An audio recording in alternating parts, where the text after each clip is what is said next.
Hey guys, today we're going to be talking about sequencing transformations, but this time we're going to be doing sequencing with dilations. There's not really any rules to follow, so we're going to go through an example, and then we're hoping that through this example, it'll teach you how to do other types of sequencing with dilations. So let's get started. It says rectangle A prime, B prime, C prime, D prime is similar to rectangle ABCD as shown on the coordinate plane below. And what's nice is this, they're already giving you the information that they are similar, so you are kind of proving that through your sequence of transformations. It says, which sequence of transformations maps rectangle ABCD onto rectangle A prime, B prime, C prime, D prime? First thing we need to remember is that a sequence of transformations is more than one transformation going on. So we need to look at the types of transformations that we have. And if you do recall, I'm hoping you do, we have rigid motions, which are translations, reflections, and rotations to choose from. But then we also have another piece called the dilation that you've all been learning about. And dilations are those transformations that occur when the shape either enlarges or gets smaller by the same rate or proportionally. So let's take a look at our original figure. ABCD we know is the original because it does not have the prime notation. First thing we need to do is figure out which rigid motion we see that occurred. Now, the one that I like to get rid of first is reflections because I can tell by the ordering of the letters as to whether it occurred or not. So, if I'm going to go ahead and I'm going to put in A to B, B to C, C to D, and I'm going to show you that right now with an arrow. So A goes to B, B goes to C, C goes to D, and then D goes back to A. Now, if the orientation or the ordering of the letters stays the same, then what we should expect is that A prime will go to B prime will go to C prime will go to D prime, etc. So it should go in the same order. So let's take a look here. If we go ahead and start at A prime, notice A prime goes to what?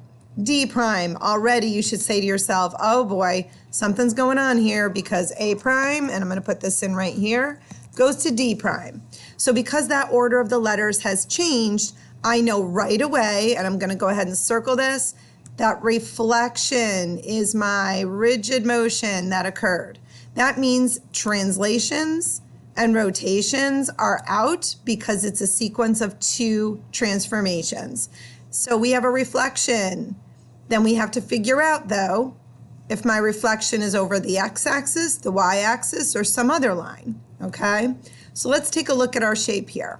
I'm writing out reflection because I know that's what it is, and I know you're all saying, well, why don't I just type it? And I probably should have, but I'd rather have messy handwriting. There we go.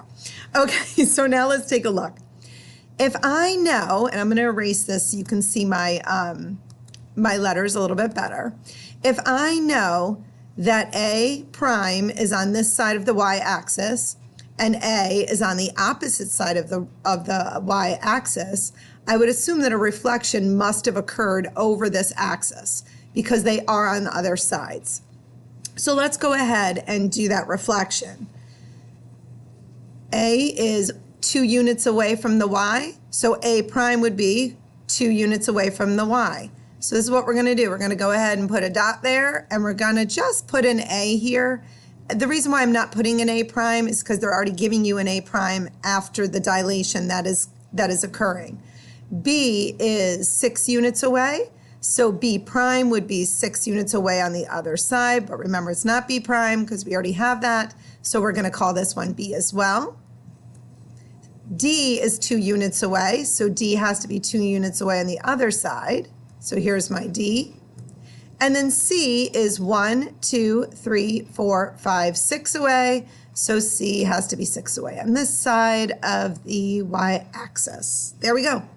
So now we know that that reflection has taken place because if I look at my letters, A goes to D, D goes to C, C goes to B. Well, here we go. A prime goes to D prime goes to C prime, C prime goes to B prime. So it's all in correct letter formation. The orientation is now the same. which is exactly what you want. I'm going to go ahead and connect these. I know I do not have a straight edge, so do the best you can on your own paper. There you go. Now we need to go ahead and get it to sit on top of or map to A prime, B prime, C prime, D prime. Well, I know a dilation occurred. The reason why I know is because they're not the same size. But the situation is that I have to figure out what type of dilation occurred. Well, I know that ABCD that I just drew over here is larger than the image A prime, B prime, C prime, D prime. So I know it must be a reduction. And this time I am going to make a text box. So I know it was a reduction that occurred. So remember, reductions are multiplied by a scale factor between 0 and 1. So the way that you will figure that out is by writing, hold on, let me do this. New text box. We know that we're going to find that scale factor by taking our image and putting that over. Let me go ahead and draw that lovely bar. We're going to put it over my original. What do I mean by that?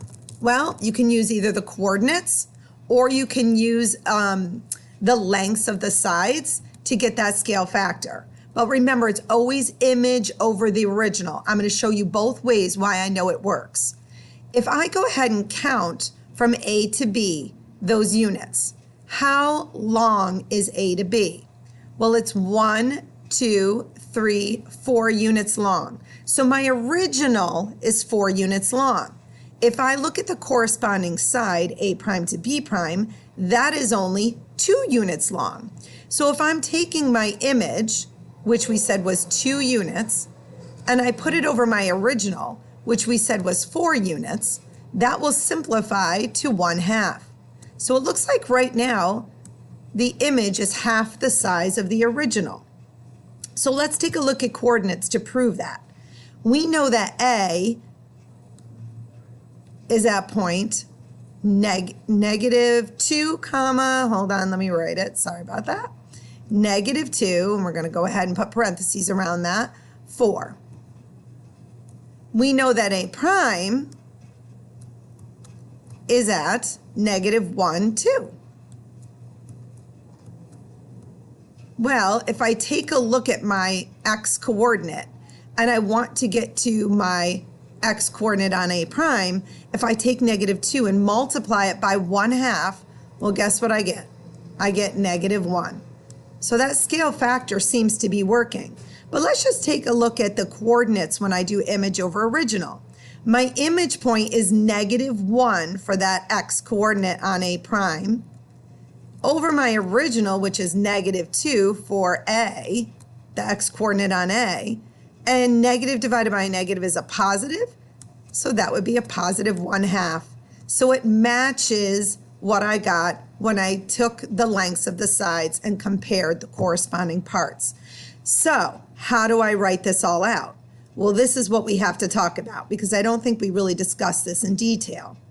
Now that I know that it was a reflection over the y-axis and it was a reduction or a dilation by a scale factor of 1/2, this is how you're going to show that. You're going to go ahead and you're going to put your reflection over the y-axis and a dilation by a scale factor of 1/2, about the origin. Remember, you always have to say about the origin. Even though we know our dilations in 8th grade are strictly about the origin, you still need to state that in your rule. Now, sometimes you're going to see some notation that looks like this. It'll be a R for reflection, and then down here, like a subscript, you're going to see this, y-axis. All that means is it's a reflection over the y-axis. So you might want to write it that way in symbolic form. The dilation would also look like this with a giant D, and then that little scale factor of 1/2 would be a subscript at the bottom. So this is another way of writing it. So if you see this, this just means a reflection over the y-axis followed by a dilation times a scale factor of 1/2. And remember, that's about the origin. Hope that you understand the sequencing a little bit more. You're going to try some practice problems. Good luck. See you soon.